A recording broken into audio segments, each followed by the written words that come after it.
بشائر الإيمان منارة الإحسان وللهدى عنوان.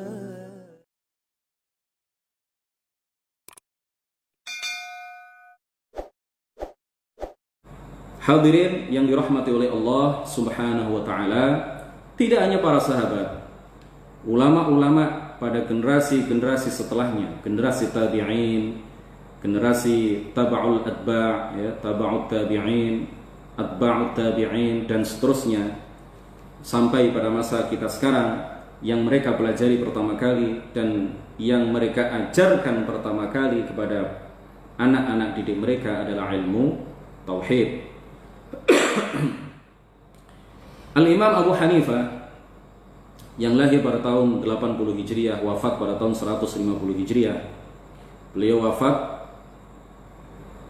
di tahun di mana Al-Imam Syafi'i radhiyallahu anhu lahir. Makanya para ulama kemudian mengatakan mata atau tuwfiya qamarun wa wulida qamar. Ya, seorang tokoh besar telah wafat tetapi diganti dengan lahirnya seorang tokoh besar yang lain. Dan pada waktu itu adalah tahun 150 Hijriah. Berarti Imam Abu Hanifah adalah salah seorang ulama salaf, ya. Kalau dikatakan salaf itu artinya adalah para ulama yang hidup pada 3 abad pertama Hijriah. Abad pertama, abad kedua, dan abad ke-3 Hijriah. Nah, Imam Abu Hanifah adalah salah seorang ulama salaf. Apa yang beliau katakan mengenai ilmu tauhid di dalam salah satu karya beliau yang berjudul Al-Fiqh Al-Absat, Al-Fiqh Al-Absat, Al-Fiqhul Absat. Beliau mengatakan, i'lam, ketahuilah, annal fiqha fid din afdalu minal fiqhi fil ahkam. Ketahuilah bahwasanya ilmu tauhid, al-fiqh fid din, ya, memahami dasar agama, memahami akidah, itu adalah afdalu, kata beliau, lebih utama minal fiqhi fil ahkam, dibandingkan dengan memahami hukum, dibandingkan dengan memahami ilmu fiqh. Kemudian beliau, Al-Imam Abu Hanifah, ya, pada saat itu belum terkenal istilah ilmu tauhid. Kalau dalam istilah Al-Imam Abu Hanifah, ilmu tauhid itu disebut beliau sebagai al-fiqhul akbar.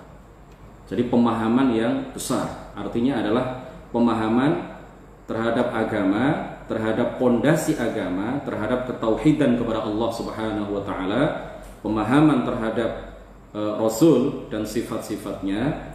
Pemahaman inilah yang akbar, pemahaman inilah yang semestinya diprioritaskan, ya, diajarkan pertama kali, dipelajari pertama kali oleh seorang santri, oleh seorang peserta didik.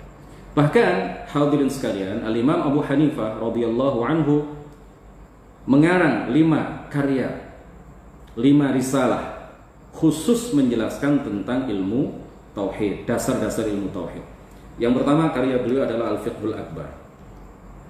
Yang kedua adalah Al-Fiqhul Absat. Yang ketiga adalah kitab Ar-Risalah. Yang keempat adalah kitab Al-Alim Al-Muta'allim. Dan yang kelima adalah kitab Al-Wasiyah. 5 kitab ini yang dikarang oleh Imam Abu Hanifah ini menunjukkan betapa beliau sangat perhatian, ya, menaruh perhatian yang luar biasa kepada penyebaran ilmu tauhid. Bahkan beliau bolak-balik, ya, menempuh perjalanan jauh dari satu kota ke kota yang lain hanya dalam rangka membantah dan mengkanter ajaran-ajaran yang bertentangan dengan ajaran Rasulullah Shallallahu Alaihi Wasallam, membantah golongan-golongan yang menyebarkan saat itu pemahaman-pemahaman yang bertentangan dengan apa yang dipahami, diyakini, dan diajarkan oleh Rasulullah dan para sahabatnya. Imam kita Al-Imam Asy-Syafi'i rahimahullah radhiyallahu anhu juga melakukan hal yang sama. Dalam salah satu ceramah beliau, dalam salah satu majelis beliau mengatakan, ahkamna hadza qabla dzaka. Aku telah mumpuni di dalam ilmu tauhid sebelum aku belajar ilmu fiqh. Jadi beliau memang terkenal sebagai mujtahid, ya, sebagai mujtahid, orang yang mampu menggali hukum-hukum dari Al-Qur'an dan hadis, ya, langsung menggali hukum-hukum dari Al-Qur'an dan hadis. Mujtahid dalam masalah hukum, tetapi beliau juga menaruh perhatian yang besar terhadap ilmu tauhid, sampai-sampai beliau mengatakan ahkamna hadza qabla dzaka, aku telah mumpuni, aku telah menguasai betul ilmu tauhid sebelum aku mempelajari ilmu fiqh. Kemudian imam kita, Imamul Huda, Imamu Ahli Sunnati wal Jamaah yang bernama Al-Imam Abdul Hasan Al-Asy'ari, beliau juga mengatakan awwalu ma yajibu 'alal 'abdi al-'ilmu billahi wa rasulihi wa dinihi. Hal pertama yang wajib diketahui oleh seorang hamba adalah ilmu tentang Allah, ilmu tentang Rasul, dan ilmu tentang agama.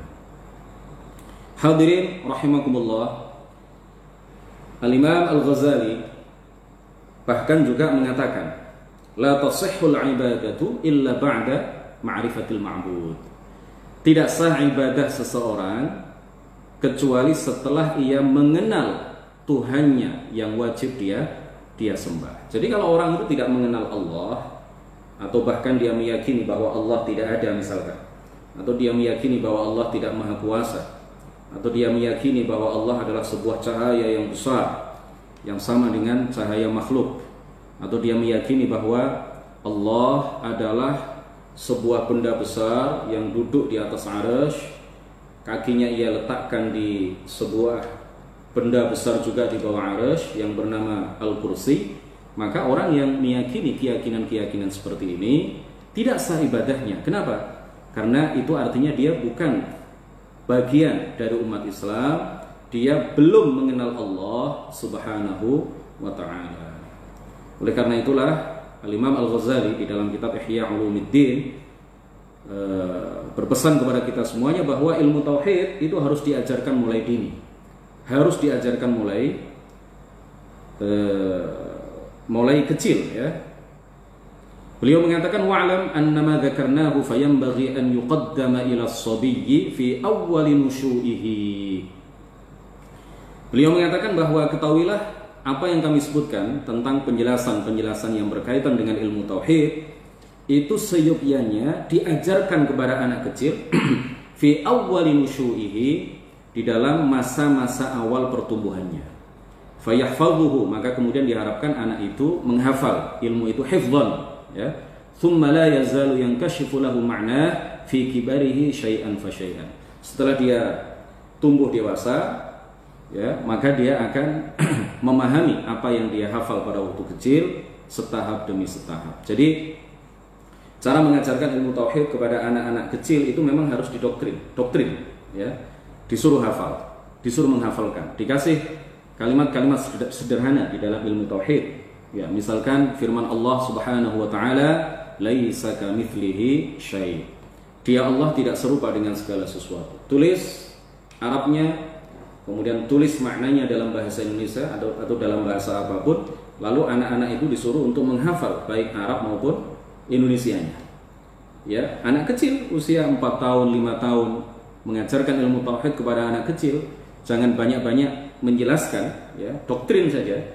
Jadi kita install di dalam pemikiran mereka akidah yang benar. Setelah mereka tumbuh dewasa, maka mereka akan setahap demi setahap, sedikit demi sedikit, mereka akan semakin memahami apa yang mereka hafalkan sewaktu mereka kecil.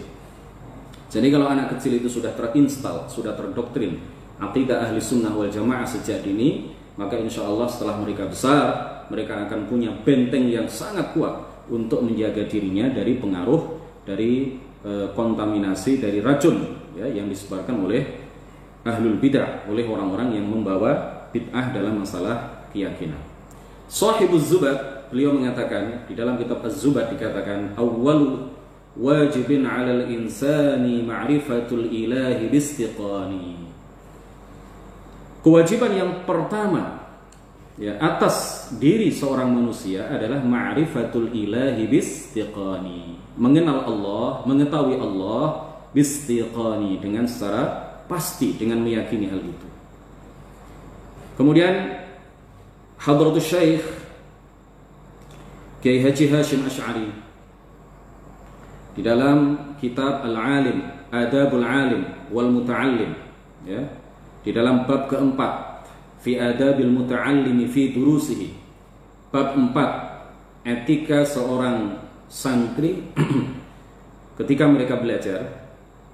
Al-awwal, beliau menyebutkan al-awwalu an yabda'a bi fardhi 'ainihi. Ya, dia haruslah memulai pelajarannya dengan mengkaji ilmu agama yang fardhu 'ain. Sebagaimana kita tahu bahwa ilmu agama itu ada secara global, secara umum. Ilmu agama itu dibagi menjadi dua, ada ilmu agama yang fardhu 'ain dan ada ilmu agama yang fardhu kifayah. Nah, ilmu agama yang fardhu 'ain adalah bagian dari ilmu agama yang wajib dipelajari oleh setiap orang yang sudah mukallaf. Setiap orang yang sudah balik dan berakal, maka dia wajib mempelajari bagian ilmu agama yang pertama ini, yaitu ilmu agama yang fardhu 'ain, atau disebut oleh sebagian ulama dengan istilah ilmu hal, atau disebut ilmu ad-din ad-daruri, ilmu agama yang dasar. Sedangkan ilmu agama yang fardhu kifayah adalah ilmu agama yang ketika sudah dipelajari oleh sebagian umat Islam, maka sebagian yang lain gugur kewajiban mempelajarinya. Ilmu agama yang fardhu 'ain itu seperti dasar-dasar ilmu akidah, dasar-dasar mengenai hukum thaharah, hukum-hukum dasar terkait dengan sholat, hukum-hukum dasar terkait dengan zakat bagi yang mampu, hukum-hukum dasar terkait dengan puasa Ramadan, hukum-hukum dasar terkait dengan haji bagi yang mampu, hukum-hukum dasar terkait dengan nikah bagi orang yang akan melakukan pernikahan, hukum-hukum dasar yang berkaitan dengan cara mensucikan najis, ya, cara berwudu yang benar, hukum-hukum dasar terkait dengan itu. Kemudian juga muamalat bagi yang ingin melakukan jual beli, misalkan ingin melakukan akad qard, akad rohan, akad mudharabah dan lain sebagainya. Ini termasuk yang juga wajib dipelajari bagi orang yang menekuni dunia itu. Kemudian juga kewajiban hati, maksiat hati, kemudian maksiat anggota-anggota badan, maksiat tangan, maksiat lisan, maksiat mata, maksiat hidung, maksiat farji, maksiat kaki, maksiat badan secara keseluruhan. Ini semuanya adalah masuk ke dalam bagian ilmu agama yang hukum mempelajari itu semuanya adalah fardhu 'ain. Sedangkan ilmu agama yang fardhu kifayah itu contohnya adalah seperti ilmu faraid, ya, ilmu tentang bagaimana cara membagi warisan jika ada seorang muslim yang meninggal dunia. Nah, ini adalah dihukumi oleh para ulama dengan hukum fardhu kifayah. Tidak setiap orang wajib mempelajarinya. Tidak setiap orang yang sudah balik dan berakal kemudian wajib mempelajari ilmu faraid. Kalau tidak maka dia berdosa, tidak. Tetapi kalau ilmu ini sudah dipelajari oleh sebagian umat Islam, maka sebagian yang lain gugur kewajiban mereka. Beda dengan bagian ilmu agama yang pertama, dasar-dasar akidah misalkan yang disebutkan di dalam kitab Aqidatul Awam ini, maka ini adalah masuk ke dalam bagian ilmu agama yang fardhu 'ain. Begitu seorang muslim balik dan berakal, maka dia wajib mempelajari ilmu agama yang fardhu 'ain ini. Kalau dia tidak meluangkan waktu untuk mempelajari bagian ilmu agama yang hukum mempelajarinya adalah fardhu 'ain, maka dia berdosa. Hadirin rahimakumullah.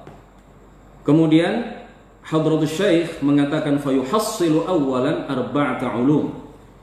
Kemudian hendaklah seorang santri pemula, seorang muta'allim mempelajari 4 ilmu.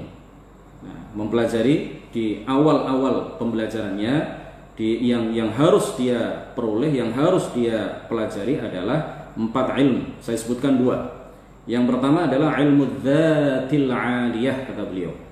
Ilmu tentang iman kepada Allah Subhanahu wa ta'ala. Dan yang kedua adalah ilmu sifat, ilmu tentang sifat-sifat Allah Subhanahu wa ta'ala. Oleh karena itu di dalam kitab yang sama, Hadratus Syekh Muhammad Hashim Asy'ari, Kiai Haji Muhammad Hashim bin Asy'ari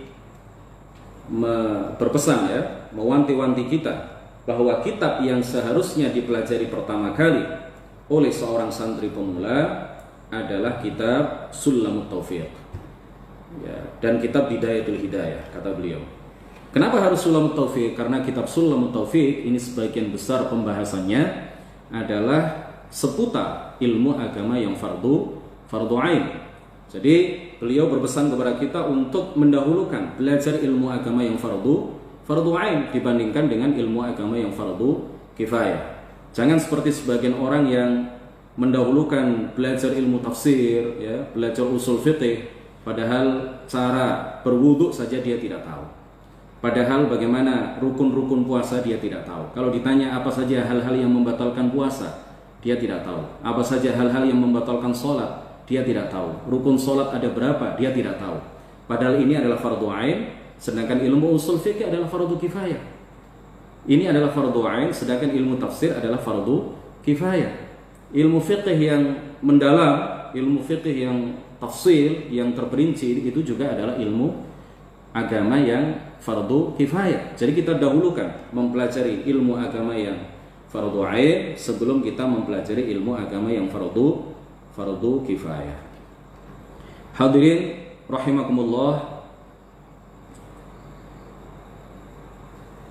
maudhu' ilmu kalam, jadi objek yang dibahas di dalam ilmu tauhid atau ilmu kalam itu adalah an-nadharu ay al-istidlal bi khalqillah ta'ala li itsbati wujudihi wa sifatihi al-kamaliyah wa bin nusus asy-syar'iyyah al-mustakhraj minha al-barahin.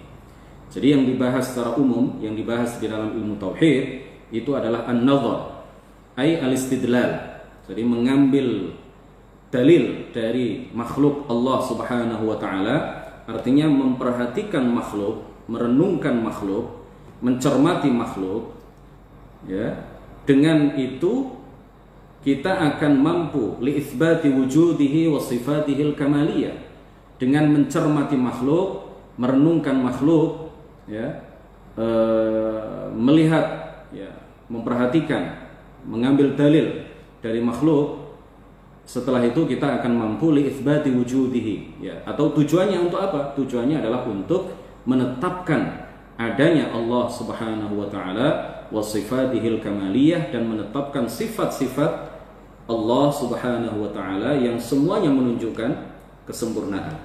Dan juga dengan wabin nusus asy-syar'iyyah, dengan dalil-dalil syar'i, dengan Al-Qur'an, dengan hadis al-mustakhraj minhal barahin, yang dikeluarkan darinya dalil-dalil, ya, dalil-dalil untuk menetapkan akidah Islam, akidah yang benar, dan untuk membantah pemahaman-pemahaman yang bertentangan dengan akidah Islam, akidah yang dinyatakan di dalam Al-Quran dan hadis Rasulullah Shallallahu Alaihi Wasallam. Dan yang penting untuk diingat terakhir, bahwa di dalam ilmu tauhid atau di dalam ilmu kalam itu kita tetap mengedepankan nusus, ya, kita tetap mengedepankan dalil-dalil dari Al-Quran dan hadis. Akal itu hanya syahid li syara', walaysa aslan lid-din. Jadi akal itu hanyalah bukti akan kebenaran syara', ya. Jadi jangan mendewa-dewakan akal ketika kita membahas tentang ilmu tauhid, ya. Akal itu hanya sebatas syahid li syara', bukti yang kita jadikan hujjah untuk menyatakan bahwa syariat ini benar. Walaysa aslan lid-din, dan akal itu sendiri bukanlah dalil yang pokok di dalam urusan agama.